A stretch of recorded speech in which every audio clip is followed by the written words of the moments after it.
সুপ্রিয় দর্শক, শুভেচ্ছা জানবেন। আমরা জীবনে অনেক উৎসবের কথা শুনেছি এবং দেখেছি, এবং অনেক উৎসবে আমরা অংশগ্রহণ করেছি, কিন্তু আমরা কখনো খাদ্য নিয়ে লড়াই বা খাদ্য নিক্ষেপ এ ধরনের কোনো উৎসবের কথা আমরা আদৌ শুনিনি। আজ আমরা স্পেনের টমেটো নিক্ষেপের উৎসব দেখব ও জানব।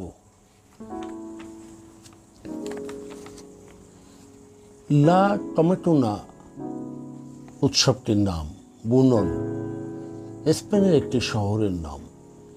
সেখানে একটি বার্ষিকী উৎসব লা টমেটোনা ফেস্টিভ্যাল, যেখানে হাজার হাজার অংশগ্রহণকারী একে অপরের দিকে টমেটো নিক্ষেপ করে। এটিকে বলা হয় বিশ্বের সবচেয়ে বড় খাদ্য লড়াই উৎসব। 1940-এর দশকে বন্ধুদের মধ্যে খাবারের লড়াই আজ বিশাল উৎসব, যা বিশ্বের সকল পর্যটকদের এক আকর্ষণীয় দর্শনীয় স্থান হয়ে উঠেছে। 2013 সাল পর্যন্ত অংশগ্রহণকারীদের কোনো সীমা ছিল না। 2013 সালের পর থেকে উৎসবটিতে 20,000 লোকের জন্য একটি টিকিটযুক্ত ইভেন্টে পরিণত হয়েছে, যাতে প্রায় বুনলের স্থানীয় 9,000 লোকের উপর কোনো প্রভাব পড়তে না পারে। 1945 সালের আগস্টের শেষ বুধবারে শুরু হয়েছিল উৎসবটি।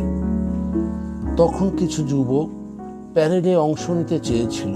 সেখানে একজন অংশগ্রহণকারী মাথায় আঘাত পায় এবং বিক্ষুব্ধ হয়ে অপরের প্রতি তখন সে টমেটো নিক্ষেপ শুরু করে, যদিও তা ছিল পূর্ব পরিকল্পিত।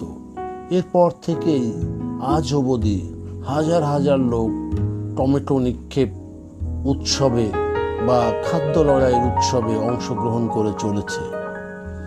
সম্প্রতি 2024 সালে এবারকার উৎসবে 22,000 লোক অংশগ্রহণ করে।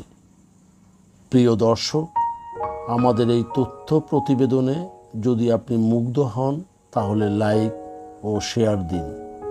ধন্যবাদ।